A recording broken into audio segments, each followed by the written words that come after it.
Yo, it's the Real Deal to Kill EasyCorner collab. Subscribe, rate, review, iTunes, Spotify, all of that. Wherever you get your podcast. Another day, another dollar. You know how I grind. It's another episode, like you said, of the Easy Corner, but also the collab with the Real Deal to Kill. So it's something new and fresh. But anyway, my guest, as you guys can see, man, the killer from Episcopal, state champion, EYBL on that court on the EYBL circuit, all state. Mr. Justin Begg, man, how you doing today, man? Thank y'all for having me. Hey, man, it's been a long time coming. We all know kind of a little bit. This interview was actually bound to happen. So, like, okay, I'm kind of get you up to speed. Yeah, let me know something. I interviewed the point guard at Houston Christian named Montana Wheeler. All right. One of the questions was, who is the guy that brings the best out of you? He says, this guy right here, Justin Begg. They had a classic SBC championship game, which Episcopal fell short. Yeah. But we all know that we plan to see that. I'm going to say it now.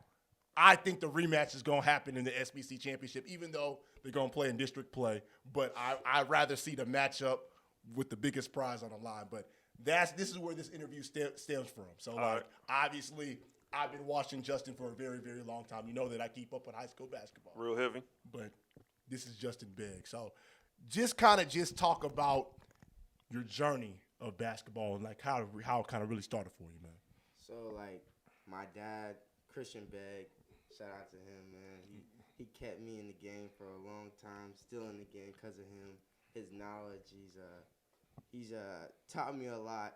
You know, gone through some ups and downs with him as our relationship, dad-coach relationship. Yeah. But, like, since I was really, like, 2 or 3 years old, had a ball in my hand, just playing basketball with the older guys when I was a little kid and maybe kindergarten, you know, playing up. Yeah. Playing middle school basketball when I'm in elementary, not supposed to be dribbling the ball with my left hand, being able to make layups, like, with my left hand when I'm, like, 4 or 5, you know? Yeah. But, like, yeah, I shout out to my dad. He really, that's why I'm playing basketball, and that's really who I do it for. You got something, Q? I do want to stay on this part because you say your dad, because he's in the sport. He's a big name out here. Yeah. So having your dad be a coach, but also a father, how hard was that for you growing up? For me, on the court, it was a little difficult because of the feedback coming from him. Just it wasn't the same as it coming from another person. Right. From your dad, a yell coming from somebody else compared to your dad is a little different. It touches a little different nerve in you. But besides that, it's always been love between me and my dad, and I love having him as a coach, and I think everybody else does agree on that. Yeah, because I know when I played ball, my dad wasn't into that. Like, it was the total opposite. I was to get coached by like the school coaches or even the AAU. So I always wanted to know that dynamic when it came to the father coaching. What's the conversations like after games? When is it coach? So like, does it turn off, or because at the end of the day, I know coaches, they want to turn it off, but like, what's the conversations after the game? Nah, it don't turn off. It don't turn off for maybe a day or two, especially after a bad performance. Man, so many. That's the worst, right? That's the worst. Like, so many like midday games, might have had a bad performance, going straight to the hill. Straight to the gym. I believe shooting, it. I believe getting yelled at, hour-long drives. You know, maybe some tears here and there, but we always, man, I don't even know what to say. We all used to go back and forth with each other after a game. That's for sure. I remember the first time I'm seeing you play. I want to say that you were in 7th grade and you were playing with your Houston Hoops team at Crossover. And I think you played an older team. And all I just remember just saying your dad, you guys won. And I think somebody tried to argue something. And your dad was just like, man, no. We won. We just getting off the court. But just talk about your dad's passion and enthusiasm, because obviously we know what he's done for you as a father. But just can you kind of elaborate what he's done for other stars? Like, there's a lot of stars that's like two-way stars, football and basketball, a lot of other players in this city. Man, my dad has brought so much knowledge to the game for other people. And my dad is not no one who does this for no dollar or nothing like that. He just keeps it real with you. He's not going to sugarcoat nothing. If you're good enough, you're good enough. If you're not, you're not. But, yeah, that's all I can say. My dad just knows the game on another level. And it's proven by the guys he has in the pros and by all the guys he got coming up in the future, too. Talk about your game and how it's developed, because I'm going to sit here and be honest, because this is what EasyCorner does. Justin, it took you probably like 3 years to actually finally grow on me, because I was just looking like, okay. I looked and I was just like, he's good, but then all of a sudden I saw you in big games when you got better. So just talk about you elevated game by being small, Justin, now to filling in your body, and you just knocking down shots when it's time to play. I think, like, since freshman year, my game's matured, and I've just gotten better mentally. You know, I'm not the same timid Justin I might have been sophomore, freshman year especially. I'm a alpha. It's like, I'm going to go get it, you know, like, I want it in that big moment. It's me. I want the shot. I want the play. You know what I'm saying? So, like, I'm always looking for the next big game, the next big moment. I'm just ready for it all. I'm not taking nothing lightly. I take every game for 100. Maybe not everybody sees it that way, but that's why I play so hard. So confidence. Yeah. I've been around players back in high school that had to grow confidence. Because not everybody want to take that shot. People just want to pass the ball, make the right basketball play, quote unquote. Was there a certain game, a certain message, or a certain practice that led to that? Because I seen it one of my former teammates. It took a practice, we were sophomores, for a coach to literally get on him, guard him one-on-one in practice, and then he got that dog in him. Was it a certain moment? I would say my sophomore year, going into my sophomore year, after maybe the first or second game of the season, I knew, like, where we were and where we stood. Like, our talent was there, but we just needed that one guy who was just going to take us over the hill to accomplish that big goal at the end, February, the SBC championship. And I feel like my sophomore year was definitely that note, especially leaving it out on the floor for the state championship, winning on a buzzer beater against the #1 team, arguably in Texas, with that talent, everything like that, you know. I think that was the moment right there. Hold on. You hit a buzzer beater in the state championship? Yes. Yeah. Hey, man. Hey, Trey, when you edit this, run that clip. Run that clip with the corner, the pump fake. Yeah. Did you, be honest, did you know that shot was going in when it left your hand? Because it was like, that was the difference between a tough shot and a shot maker. So, like, did you just got to just know, like, yeah, it's going in? I need the story. Oh. Okay. You need the story. Yeah, I want to know the story. Like, I'm sure people that's listening want to know the story. It's on YouTube, man. But go ahead, Justin, man. So, we're in the state championship game against Green Hill, Noah Shelby, Lee Dort, Micah Robinson, College of 2024. So, they're the #1 team in Texas in SBC private school basketball by far. Yep. Everybody thinks, oh, this is a breeze game. We come out, I want to say we're either up at halftime or it's tie game. Fast forward, fourth quarter, we're down maybe 5 with 3 left to go. They come down, hit shot. I hit 3 threes in a row. 3 threes in a row, and 2 of them in the last minute. So when it came to that last one, I just knew it. Like, it had to come to me. I'm hot hand. So was it tied or was y'all down? We were down. He said he's 1 or 2? 2. He went for 3. And how many seconds left? Hey, man. It was 17 seconds left. Okay, so it's 17 seconds left. We got to go full court. Yeah. So it was a dribble handoff play. I kind of, like, crowded the three-point line, got to the corner, pump fake in the corner, got him up in the air, shot on one leg, kind of fading away.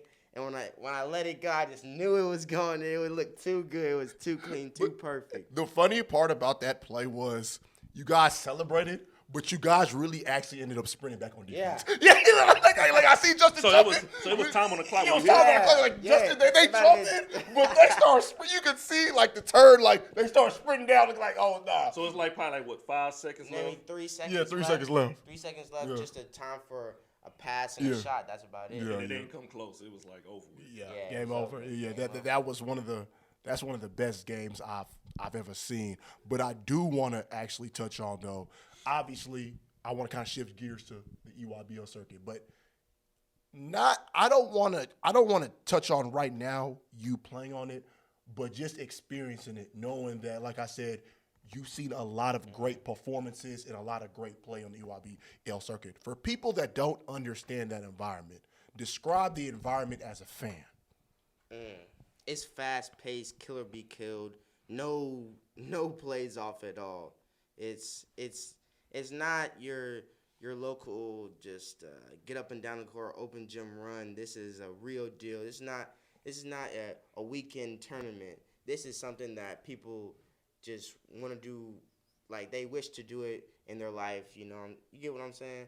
Like this league is something serious, and it translates to the college level and to the next level, and it gets you prepared for when you have to go out and be on your own next year as a senior or as a freshman in college, actually. Give me some notable performances like you've seen on the EYBL, because like I just said, like I kind of thought about it today, like this is probably going to be the first time in a while knowing that you ain't going to the EYBL Peach Jam this summer because you got to go off to college. Yeah. So just talk about the notable performances that you've seen on the EYBL circuit. I'm going to start off with my brother, Jalen Lowe. Oh, my God. Last year at Peach Jam, it was just crazy. Every game, sitting on the bench with him, playing up, man, it was crazy. It was like it's a whole new him. He was turning up every game, throwing lobs to Jace Posey, JoJo Tugler, Ashton Hardaway hitting threes.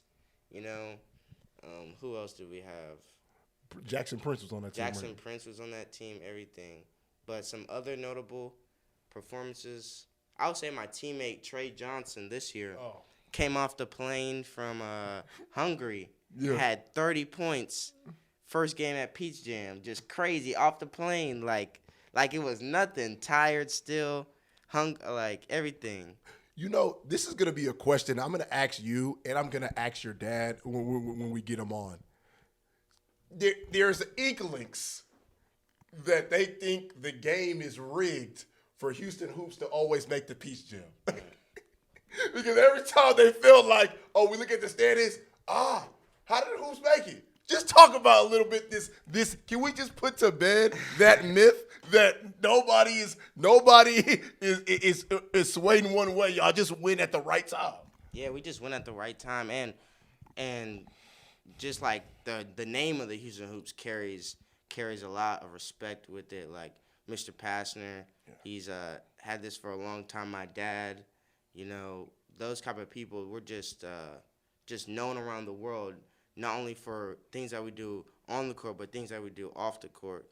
Like, I'll give you an example. We try to be as respectful as we can. We get many messages that are about, the Houston Hoops were very respectful to us. They're nice here, they're nice there. They're not like everybody else. Maybe at a hotel, people know our names, things like that.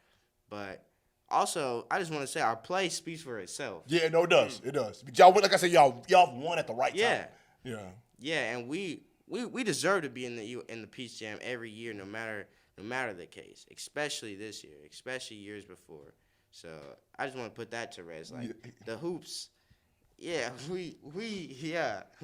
we not one of them. Like, come on, stop playing. Go give the people that's listening like a behind the scenes, like a schedule of AAU, because obviously AAU is growing by the year. So talk about like a schedule for y'all. So really, I want to say AAU starts spring break. Right after that state championship. Yeah, right after the state championship. Spring break, you have everyday practice. The Hoops have 2-a-days every day during spring break, except for that last little couple days we have our spring, tournament or something, local tournament, or we might travel. And then we might have one more tournament after that, and then it's first EYBL session. After that first EYBL session, it's just constant practice, EYBL session, practice, maybe a weekend off, but you right back on that schedule. So it's like just practice. just making sure everything's sharpened for the session and just getting ready for that end goal at Peach Jam. I want you to talk about one relationship that you have because I love this dynamic, and he's one of my favorite players to watch. Talk about the relationship you have with one AJ Bates.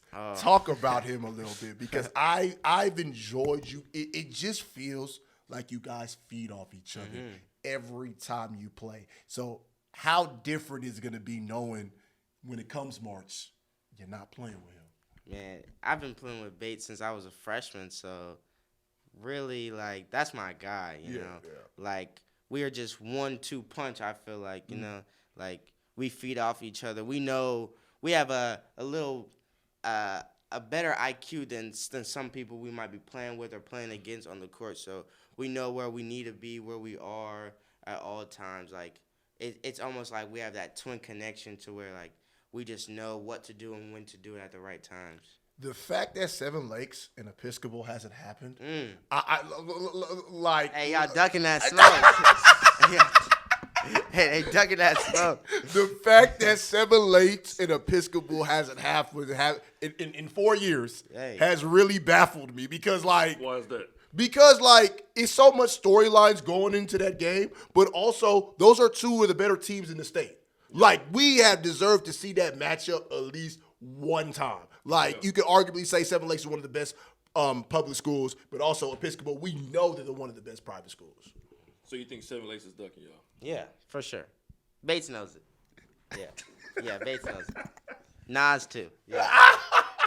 So but when it comes to like this, I mean, it comes down to what the AD, the coach, and to get y'all together. Like, nah, it really just takes one player from their side to say, "Hey, coach, can we play Episcopal?" Because we've already put out the word there. It's up for them to accept the challenge. And they're not on the schedule this year, obviously. No. And this, Rob. So this is like the game that's supposed to happen, basically. Yeah. Because like I said, when you think about it. These are two are probably the best point guards in 2024 in the city of Houston. Yeah. Why not? Like at the end of the day, they've been together for all these years. Like, why not? Their senior year, like, and honestly, these are two pretty good teams as of right now with notable wins. Like, everybody wants to see that matchup. What's the ranking? I don't know what the ranking is, but as far as like these are teams that can win SBC championships, these are teams that can win a state championship. So if they play, who you got? Who do I got? Honest opinion. So nobody else in the room. No bias. If because the thing is, like I said, I love Bates, and I said I was at the Brennan game. Big. I was impressed. I was like they went. Kingston filmed me, even though he had 39. But Begg in that leadership, Bates in that leadership.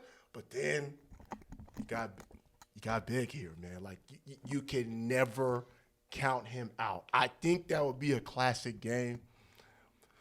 But if I had to give the edge, I would give the edge, and I'm not just saying this because here. I'm going to give the edge to Episcopal because I think that boy Jaquil Registe makes the difference. Yeah. Getting him back. If it was last year's team, I'm taking Lakes. But this year's team, when they got Jaquil Registe back, I said, I know what Begg and them are trying to do. They trying to get it. They knew what happened last year in that SBC championship. They trying to rewrite some wrongs and said, hey, it's all right. That get back season is coming.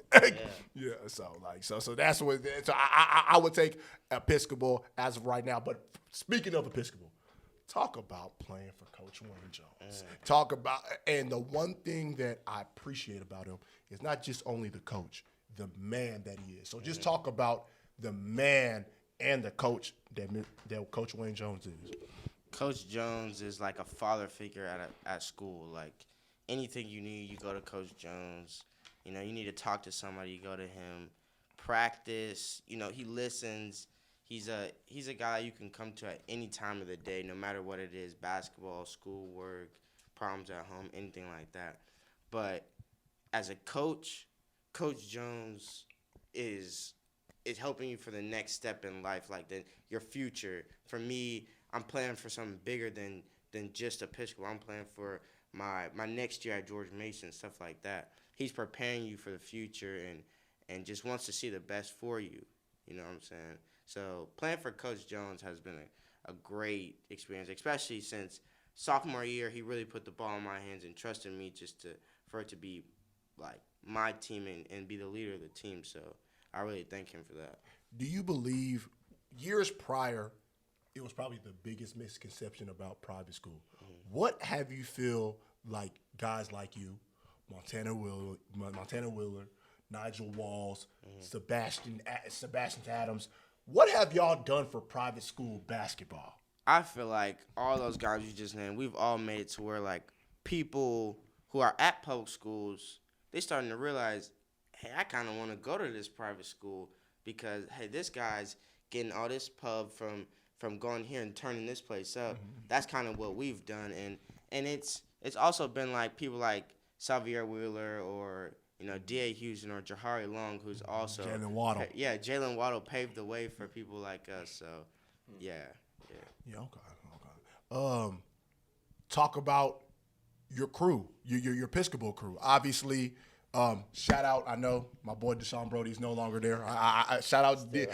Shout out Brody. But just talk about the messages between you, Jaquil, and Breland. Just talk about what is the because I want the coaches out the room. Mm-hmm. Obviously, we know if Episcopal is going to go where they need to go, it's on y'all three because this is y'all last year. What's the conversations like between y'all three? It's real serious. That's what I'll say. It's real serious. When it comes game time, when it comes to the lights turning on at 7 o'clock on that Friday afternoon, SBC, conference game, it's time to lock in. It's no more fun in games. It's win or go home at that point. So we lock in when it comes to time. Maybe there might be a couple games during the season where we'll play around, but when it comes to those big games, we're real locked in, real focused, and those conversations get real deep with those, especially with them freshmen or the people who just there to be there. But hey, it's something serious over there. Talk about the Episcopal community as a whole, because the one thing that I said I always resonate with you guys, and I think a lot of these kids just kind of forget, like, you guys embrace the dual sport athlete. Yeah. And that's what I appreciate about Wayne Jones. Like, to me, it's almost a mentality of a football coach when he got y'all, because it's just more like the dogs are off the leash. Go get a bucket. Go play hard defense. Let's play in transition. Justin, get these guys. You're setting the tone. So just talk about the Episcopal community as a whole. We're not, like, people might think we're soft, stuff like that, but like, we play hard, we play together, we play smart. We try to play smart. Yeah. We try to play smart. But having some freshmen like Aleem Elijah and Aiden Fife, things might get out of hand. But when it comes to it, like, we all are locked in on the game and just ready to go. What's the legacy that you want to kind of leave at Episcopal? I want to leave, like, I don't know, like, just a legendary one. Like, I don't want to be just known as, that's that guy, number 5. Like, I want to be known as, that's 5 right there. That's like, 5 right there. That's 5. Like, put the jersey in the rafters right now. like 5 people. I just want people to know, like, 5 is not to be played with around here, because when I look at the Episcopal mantle, point guard mantle, I feel like it's been passed down, and I want to know from, like, Juice Williams to Doc, now to you. Yeah. Who do you pass that throne to? I'm going to say I'm passing that throne to Aleem Elijah and Aiden Fife. Yeah. Them two right there. But they're 2 young guys on varsity getting great minutes. Producing a lot for us. Sometimes Aleem's out there scoring a lot, hitting threes, playing defense. His mid-range is lethal. Same with Aiden. He's on the come up. I feel like next year is going to be his year where he starts and turns into that starting point guard, the guy like me, my sophomore year, take over the program. So I want to kind of just talk about those 2 in particular, Fife and Elijah. Obviously, this is your guys' last ride. Yeah. Obviously, they're freshmen. We all know that you guys are going to the SBC tournament. You can almost book it. Like, death taxes, and you guys making the tournament is guaranteed. By the time that rolls around, Episcopal probably played 25 to 30 games. They're not freshmen anymore. They won't be considered freshmen anymore. How bad do you need those guys to produce to get where you want to go? I'm going to start off with Aleem right here. Aleem got to produce both mentally. He got to mentally lock in and physically lock in. Sometimes he just gets in his own head, but, we're going to talk him through it, stuff like that. Mm-hmm. But I feel like it's just the freshman jitters still. Yeah. He's still not 100% used to it. They both coming from homeschool situations, so they never really played in front of this like big crowds all the time. Mm-hmm. But yeah, when it comes to that time in next month, January, February, it's gonna be a different them. You're gonna see a difference in them. Because my whole thing is a lot of freshmen can always just say, "Hey man, I have 3 years left. Mm-hmm. You're the senior." So what's kind of your message to them? Because at the end of the day, we know, like I said, it's strictly business. Yeah. You guys left something on the table that believe that is rightfully you guys. So what is the message to them that these 3 years can really go by? You're not guaranteed to win it every year. Yeah, you're not guaranteed anything next year. You never know what could happen during your summertime. So just treat others like the way you would want to be treated. Like, I'm treating you with the most respect. Treat me with the most respect. But like, just lock in. Like, you don't have these moments for life. I feel like my high school career has gone by like this. I feel like yesterday I was just a freshman, and now I'm a senior. The season's halfway over. I'm just gonna say, cherish all these moments, man. Like, there are moments that they just go by so fast, and I don't even know. Like, just time is moving. Time is moving too quickly for you to just cherish on something that's in the past. Work on your future, and just make sure you lock in on everything you're doing. I do want to ask, though, since it's your last year, how sweet would it be if you, in your high school career, state championship, but another buzzer beater? Yeah. How would that feel? Man, you got two in your belt. That would put the icing on the cake for my high school career. But I put you best point guard to come out the school. Oh, what? Best point guard to come out the city for sure. Out the city? Out the city. Like, out the city. City of Houston. Ever. Yeah. Hold on, easy. I saw your face, easy. Ever. Hey, I mean, I'm saying okay, this is what I will say. If we talking about somebody getting two state championships? 2 state championships. 2 buzzer beaters. And every single year brought my team. Pops, what you think? Is that that's tough? So I would say it's tough. TMG.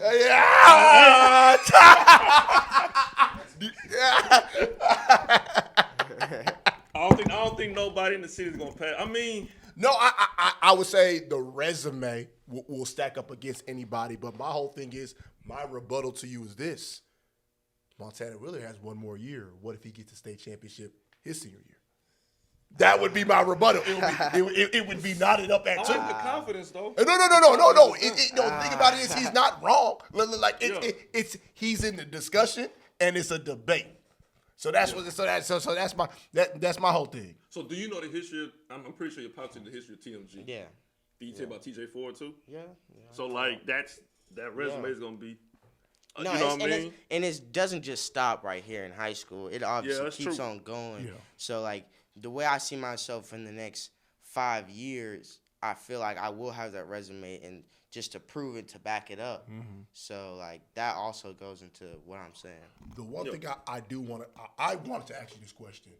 The question that I want to ask you is, for everybody that said they believe that your spot was given because who your dad is, what's your answer to that? I've been in the gym too many late nights, early mornings, working my butt off for somebody to sit here and say that, until you put somebody in front of me that's going to prove to me that they are better than me, and I shouldn't be in the spot that I was in. I earned every second, every minute, every moment I was in.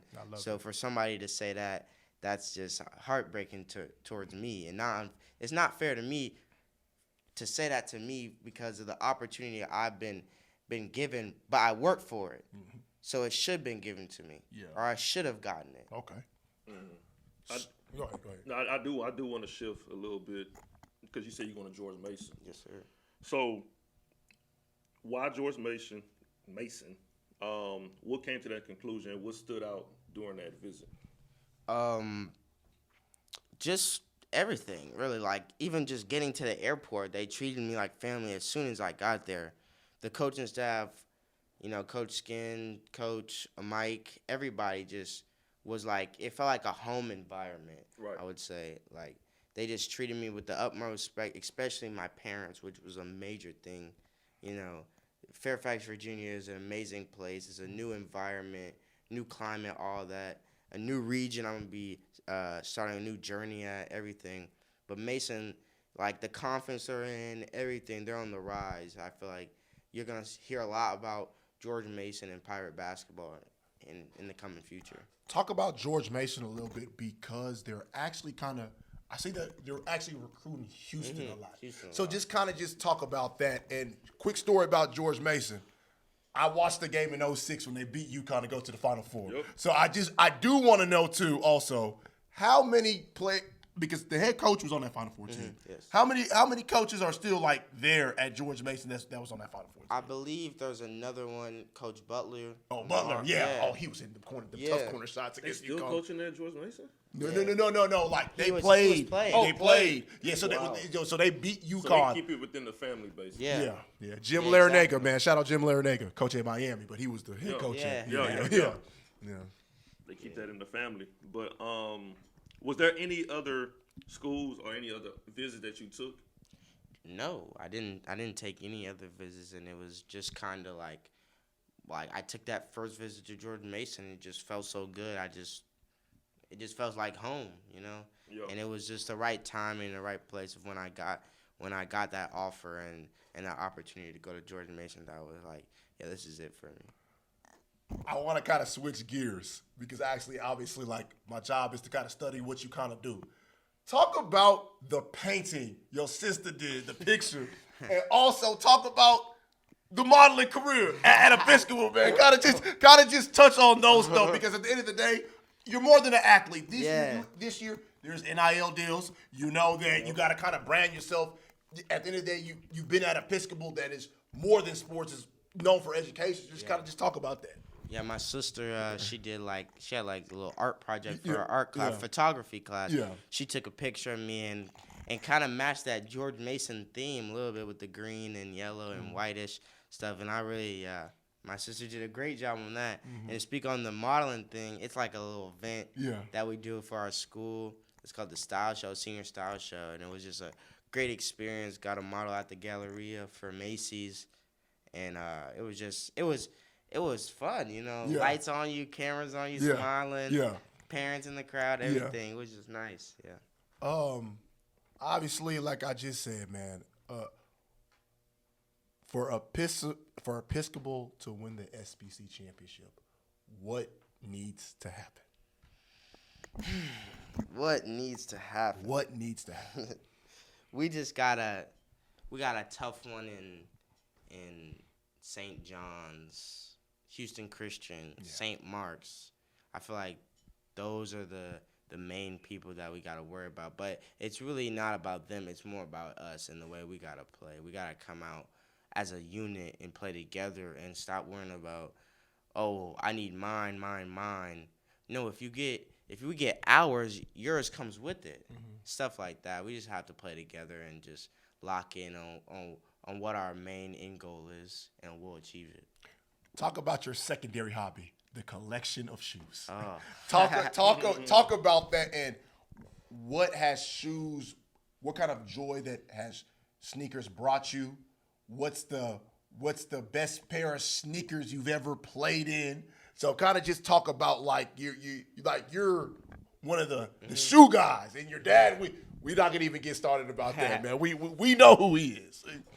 Shoes has been a crucial part of my life since little kid. I've always loved shoes, especially because of my dad. Jordans, really just everything Nike. I'm just keep it real with you. Everything Nike and Jordan is about all we go. But best shoes I've played in. Currently, my favorite shoe to play in, if I could play on it in it every day would be my Kobe 6 EYBLs, but I also do like Jordan 11s. Jordan 11s just, it's something when you break it in, you get the squeak and the comfort, the high top, everything like that. It looks nice. It feels nice. It's not too heavy for me, but, you know, the Bread 11 is my favorite shoe. I do have a question with that. Do you have to kind of get 2 pairs, one to play in and one for show? It's like a certain point where, like, your Jordans, you wear your Jordans so much that it's just like, okay, it's about time for me to just start lacing them up and put them on the court. So, like, that's what it was, especially with my Bread 11s. I worn them a lot, and it was just like, oh, these still look good, but, like, I ain't really wearing them out. So I'm going to put them on the court. See, this is why I'm glad we're collabing on this, because I'm talking to the generation below us. When it comes to Jordans, y'all will never understand when it came to holiday time with them cool grays. You had to stand in line for shoes. You had to literally get up at 3 a.m. Hey, you had to call your partner. Hey man, you still up? You wanna go to the mall? You gotta stand in line. You gotta get either a ticket, stand in line. Now Jordans, you can just go inside the store and get your pair. You know what I mean? Like it's totally different. That's crazy. What joy has shoes brought you? Because like a lot of people just don't understand the shoe culture. But what does shoes do for your confidence? Shoes is like it's a part of your persona. I feel like, you know, like I say I'm 5. People say there's something else like. 5, me, I always got to have the nicest shoes on my feet. You know what I'm saying? Like, I can't just be a regular schmegular guy. My dad's always asked me, hey, we might be playing a not-so-good team. Why are you wearing these EYBL Kobe's, huh? I'm like, I got to look good. I look good, I play good. That's how I feel. You know, I'm always rocking the accessory. It's not because I just want to look cute. I just want to look confident. That's my confidence. Me having a nice drip is what they call it. Yeah, drip. Me having a nice drip is how I feel like I get buckets. That's just a part of me. It's gonna be like the loud color shoes. Yeah, loud color shoes. You ain't wearing the team color shoes. Nah, mismatched shoes, all that. I got a question because you're one of the most elite. You're an elite guy in this city. What's your take on the trash wearing the great shoes? Do you have to be elite to wear the elite shoes? Because there's a lot of guys, like me and my friend always had a saying with, like back then, like with the elite socks, don't wear elite socks if you're not elite. So just talk about when you see people with nice shoes, but they ain't getting no PT. Yeah, you might, especially nowadays, you see a lot of these kids out here with some EYBL shoes, and they ain't never stepped foot on an EYBL team. You know, that's just like it just comes apart where like you earn that privilege to put these shoes on because of the status and the hard work that you put into all this stuff. Especially with all these kids rocking these Kobe's and everything. Like, if you ain't getting no playing time, why you wearing such nice shoes? Like, you know, let somebody else get a chance to wear them. I don't want them, man. That's funny. I would say this. I'm about to almost get to a top 5 list for you. Give me your top 5 Houston Hoops teammates. Teammates. Like in your whole career at Houston Hoops, and you know it spans back a long time. Yeah. Because if I had a guess, I want to say this. Just let me know if I'm right. If it's 2 names that I'm gonna put on there, I don't know. AJ Bates and Jamal Cretan. Yeah. Are those 2 on make the list? Okay. Okay. I'm gonna give all time just because of the history behind it. I want you to actually tell a little bit of the history. Good. So I'm gonna say these are my top 5 teammates: Anthony Bates, Aaron Valentine, Draylon Miller, Jamal, and who am I missing? Oh, and Neffy. Oh, okay. Neffy. Oh, okay. So these guys are all guys who just have been there for me when, you know, like as friends. It could be anything. Like we've all separated now, but we all keep in contact, and those are just my guys since such a young age, and like they just been my homies, my day ones. Anything I need, I go to them. Still to this day, if I need to call Jamal, I'll call Jamal right now. He'll still answer. Draylon, he just got congratulations to him. Colorado. If I call him right now, he gonna answer. All these guys, Neffy, Aaron, Bates, all those guys are just my boys from such a young age, and we made so many memories together. What's your best team that you played on with these? I already know that answer. 8th grade year. Talk about it. 8th grade year. Was that COVID year? COVID, maybe. Wait, let me switch it up. 7th grade summer. 7th grade summer was my favorite and best team. My dad was coaching. No, like I said, that's the first time I saw y'all play at Crossover. Yeah. Y'all beat my boy, Coach Mo Jones, the assistant coach at St. Thomas Episcopal. Y'all beat his team. I was there, because I think y'all beat him, and that's when your dad walked off. No, we won. And because, like I said, oh, dang, man. Yeah, but talk about that team. It was like those guys have been together since we were in 4th grade, maybe 3rd, 4th grade, around those times. So we really just had a record. We really meshed well together. We knew everything. We knew the plays. We were all tight knit, close, spending night at each other's houses, stuff like that. So the relationship and the bond between us was like no other. All those guys are like brothers to me. So I got a question that you say that, because right now I actually teach at a middle school.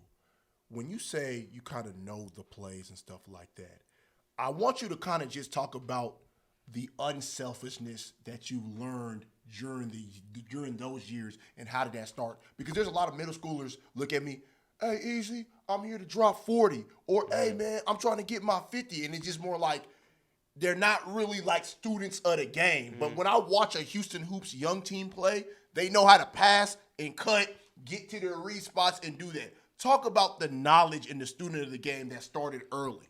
I'm going to put that on my dad, because he's the reason why we weren't selfish. We weren't just looking for me. It was about we. My dad had us in the gym, 2-hour practices. Some days we start off dribbling just on the baseline, passing, bounce passes, chest passes, fundamental things that most people don't do during their normal AAU practice. But we were doing those things. We were running plays. We knew all the plays like the back of our hands. We just knew it. So that culture that my dad just instilled into us is the reason why we were like that. I want to shift it up a little bit, because we talked about the generational gap. So I want to ask NBA. I know you watch a lot of NBA. Mm-hmm.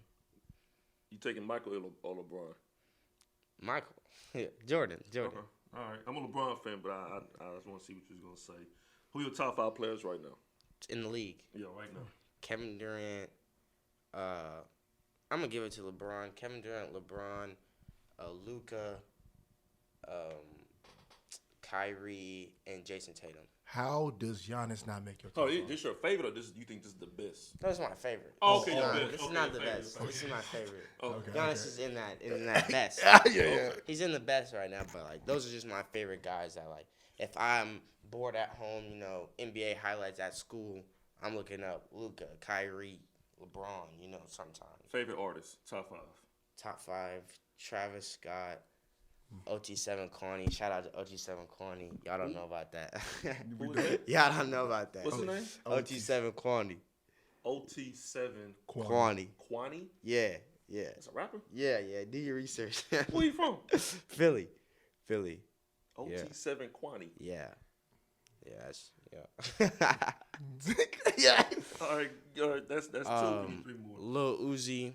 Okay. I like his last album. Okay. Who else? I said Travis Scott, OT7 Kwani, Lil Uzi. Man. Oh, a Lil Double O right now. Lil Double O, so I'm listening to. Who? Lil Double O. Yeah, no, Lil Double O. Lil Double O? Lil Double O. Yeah, yeah. And I've been listening to a lot of V's lately, so I'm going to say V's. I got some underground rappers I listen to too, but. Like who? Yeah, I don't know. This dude named Jades. Some other Houston people you wouldn't know about. I would not. Yeah. As soon as you said Lil Double O, that's when I knew. I'm gonna tell you when we played in high school. Wayne, put some Hove in there. Yay. Friday Night Lights. You ever heard Friday Night Lights from J. Cole? Yeah. Okay, you heard that. Okay. Yeah. Did you hear Wiz Khalifa, Cushion Yeah. OJ? Okay. Yes. Okay.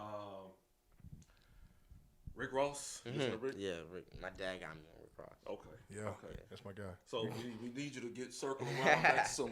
No, but think about it is, I would say this. I always, because I'm in education. So one of the first things I always say is, I tell a kid every time on the first day of school, give me a song give me a song I should listen to. So I just think if you tell him to do that, we got to reciprocate the same energy. Because like I just said, I can't lie. Without my students, I'm not on Baby and I'm not on Rollo. Without my students, I'm not on them. I will say it is some good music out Yeah. there. I'm not gonna like I did. I'll tell you, Lil Uzi Vert's last album, I did like. So matter of fact, I'll give you a quick story. So I'm starting to use TikTok more. So I did a review less than 20. That album was good. So I get on there and do like a little review. I'm getting like a lot of likes and comments on it. I'm thinking the comments gonna be like some bashing, yada yada yada.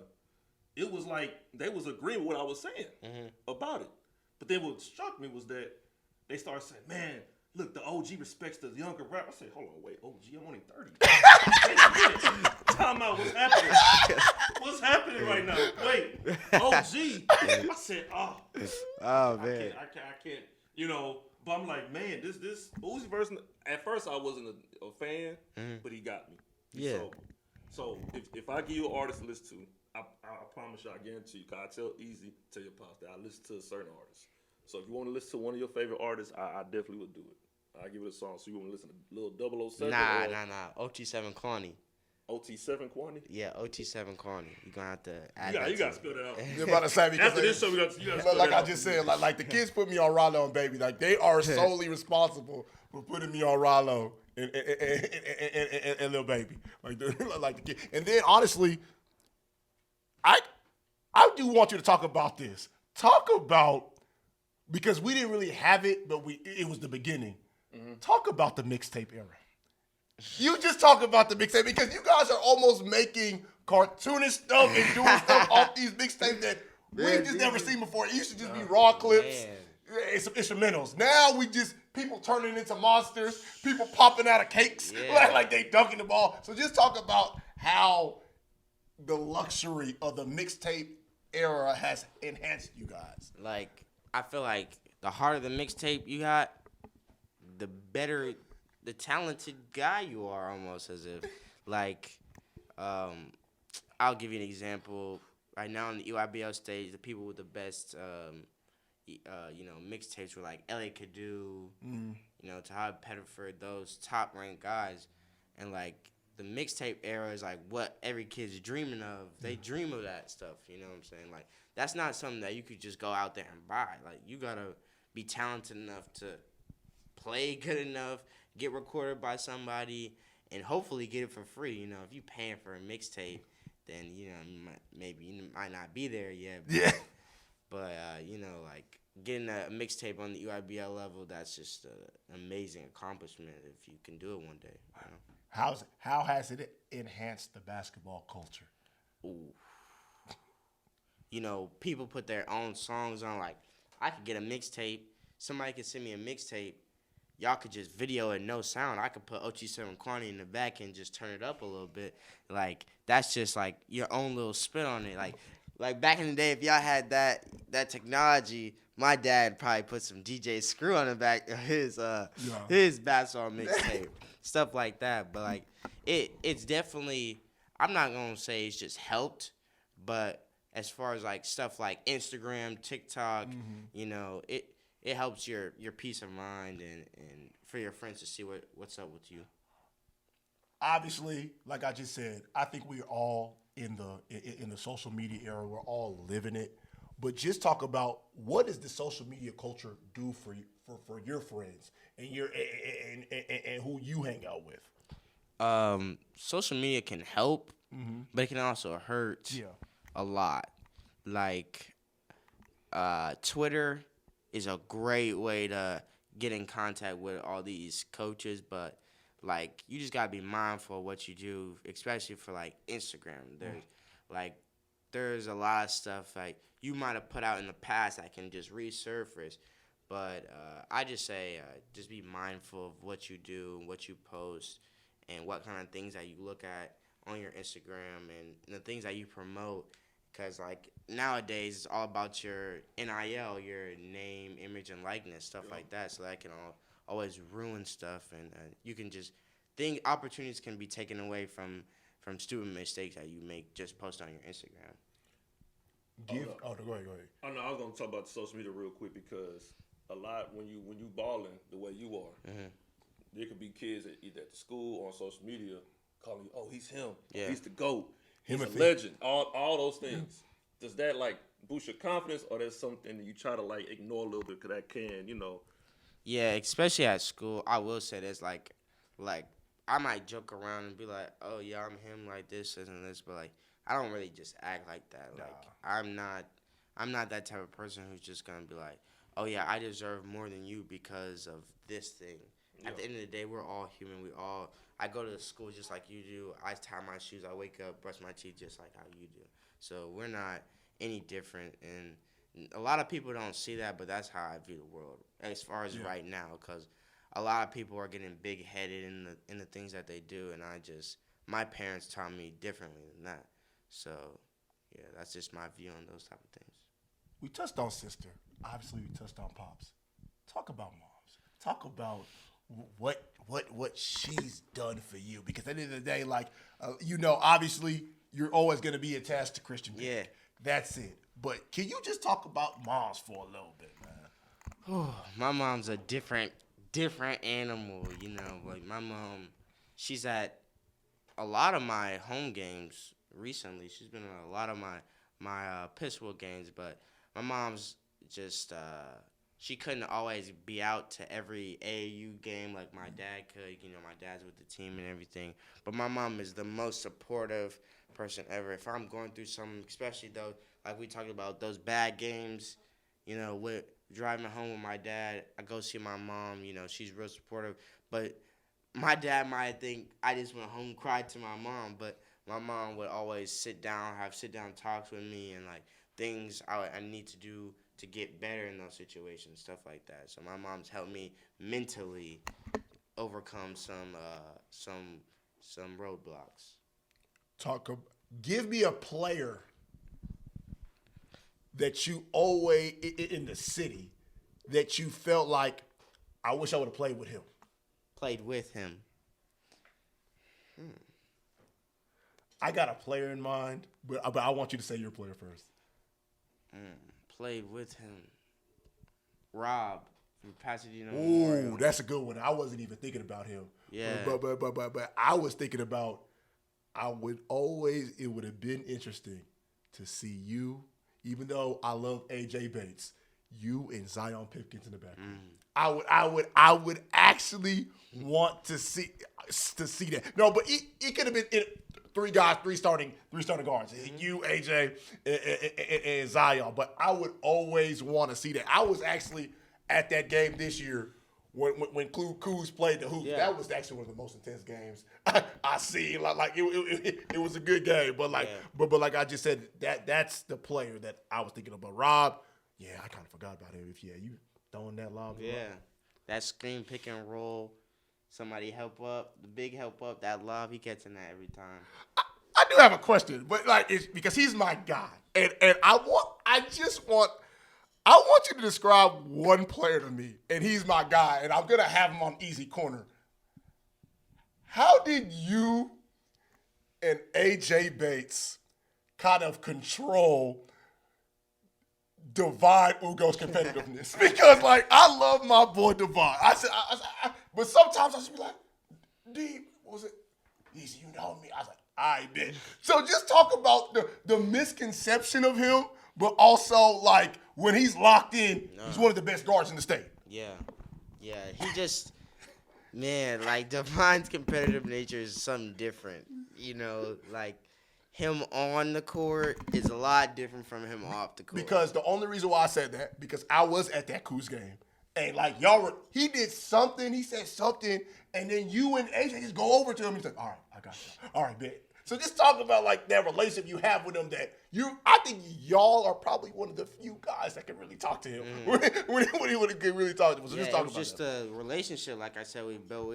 We've been together since freshman year, so it was like a different respect that we have towards each other. Like at the end of the day, we might say we better than one another, but like we still in this together. We were still, going and seeing each other every day, practicing with each other, and we've been with each other since freshman year. So like, just he has a different type of respect towards us than he might have towards other people. But like Devon, like I said, different on the court than he is off the court. He's the loudest person all the time off the court. And on the court, I don't know. You know what I'm saying? But like his play is loud. When he's locked in, his play is loud. So, that's my guy. I love that dude. Talk about this 2024 class. Just talk about it as a whole, because I think I kind of told the last interview I did was with Dana Ellis, the D tackle from Hightower, and I said 2024 throughout the board of sports in the city was pretty.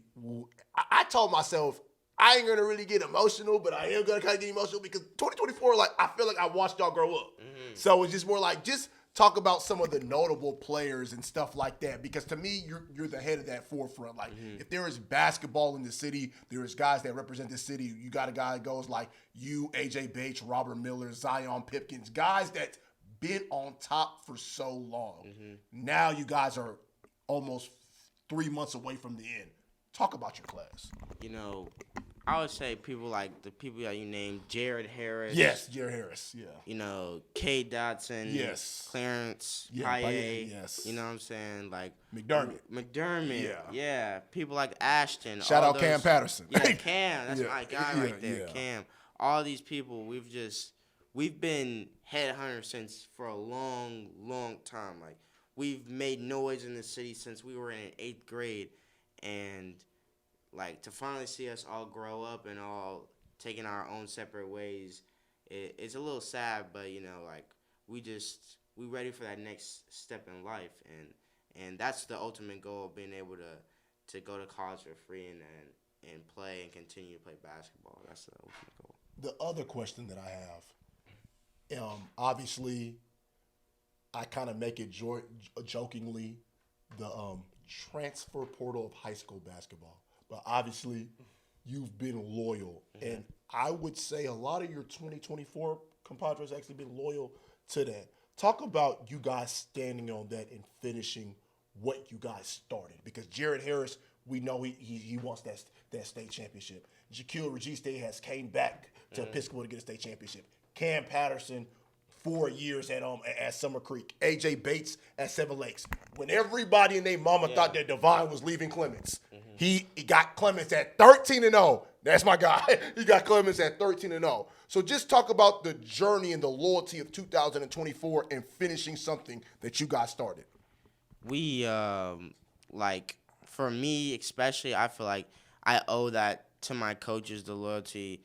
The promise I gave to my guys last year about just coming back, just trying to win another state championship this year after falling short last year. I feel like we all know all the guys that we just named, we all can go somewhere else and just and produce at a higher level possibly. But, staying loyal to where is home, where people love you and have your back, that's what I'm looking for. That's what I like, Like, Episcopal has just been home to me for the last 4 years, and they've treated me with the utmost respect and brought me new opportunities in life that I might not ever get. I could call my friends back in 5 years. In 5 years, I might be able to make a connection I made at Episcopal just off of staying here. And, Jaquil coming back is an amazing thing. So I feel like we got that chance to just put the icing on the cake and win that state championship this year. And I got 2 more questions. I know, Akil, if you had any more. But I got one more. Okay. One of my questions is give me 4 2024 guys in the city of Houston that you will pick a game to run with. On my team. On your team. You got to pick 4. 4. 2024, class of 2024. I'm gonna pick Rob Miller. Yes. It doesn't have to be by position. Just pick. You can pick the best 5, or yeah. I'm gonna pick Rob Miller. I'm gonna pick Jaquil. Okay. Because I know his strength and his weaknesses. Yeah. Yeah. I'm gonna pick. I'm sorry to say I'm not gonna pick Bates as my guy, but Bates. I'm just not gonna pick you right now. Okay. Get Jared, that Seven Lakes and Episcopal matchup. Yeah. I'm gonna pick Jared Harris. I'm gonna pick Paye. Okay. That's 4. Yeah, it's 4. That's 4. Yeah. Oh, Paye. Okay. Yeah. I'll take that. And I think I actually really do have another question after that, but I'm going to let Akil ask this question before I ask this question. But let me ask this question real quick. Who is the person, like I asked Montana Wheeler, who is the person that brings the absolute best out of you in this city? It gotta be Montana Wheeler. It What- gotta be Montana What? Wheeler. Okay. He told me his reasons. I want to know your reasons. What about that matchup makes it so special? I feel like it's the fact that we've been playing each other since the beginning of rivalries. I feel like our fathers on 2 different Two of the best dads in the game, man. Yeah. Yeah, 2 different sides I didn't even put that into consideration. You got Teddy Wheeler on one side and Christian Begg on one other side. Oh God. The 2 different, circuit teams. He's a big Adidas guy. Yeah. My dad's a big Nike guy. Yeah. So going head to head, our 2 sons, are relevant around the same era. Same conferences, stuff like that. So playing him, I play him every year for the last 4 years, except freshman year. Yeah. So, those battles, we've been going at it since 5th grade. Man, 4th grade, he used to play on the Blue Chips. I used to be on this team called Texas Thunder. That long ago. So, like, stuff like that. And that's my dog at the end of the day. But, we always are just competitive. It's always going to be a movie when you see us play. The last statement that he made, that he says, I guard him, but I feel like their best players don't guard me. You say what to that statement? I'm going to say this last year. Last year was a little different because, we didn't have nobody, like, if I wasn't guarding you, then, or if Braylon wasn't guarding you and I wasn't guarding you, we didn't have nothing else. So this year you're gonna see a little different. It's me versus him this year, head on head. I'm guarding him 94 feet. When you saw that, what was your mindset? Easy, get me on the show. That's what Easy, get me. Yeah. Go ahead, Akil, man. Go ahead with your question, man. Nah. So this gonna be a little bit of a change of subject. One game, let's say y'all going to 15. Who's winning, you or your pops? Me? What? What's You can't scoring? guard me no more. What's scoring? Hey, I'll tell you a quick story. Story time with me. I'll tell you a quick story. I have not beat him yet, but he's ducking the smoke. I have not played him in 2 years. Every time we used to play for these Kobe's. I eventually got him, but we didn't end up playing for them the last time. But last time we played, he beat me. This is about 2 years ago. It's a little different now. I'm a little more mature. He used to get me on a block and back me down. Posted up? Post up. He can't hold me now. I'm a little too fast for him. Why think he ain't played in 2 years? What you think? It's him. He can't keep up no more. He realized it. He cannot You trying to keep say he up. walked? That's what you trying to say? He washed. His knees hurt. Knees cracking, knees popping. He making excuses and things. So. Paul, you believe that? You can't beat me on the block. He just got to miss one shot. I got you. I got the rebound. It's all good. That's funny. That's my last one.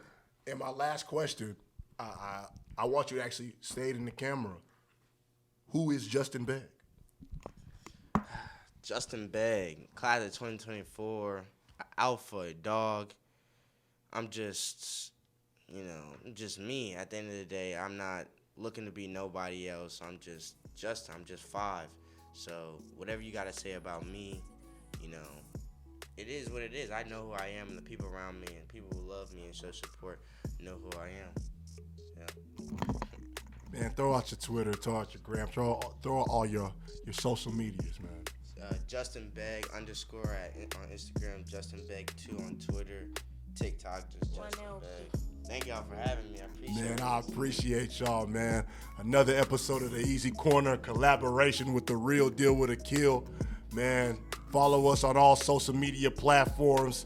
Episode coming soon. We're here with 5, Episcopal Killer, the George Mason commit, EYBL circuit, all SBC state champ, all state, Justin Begg. We out.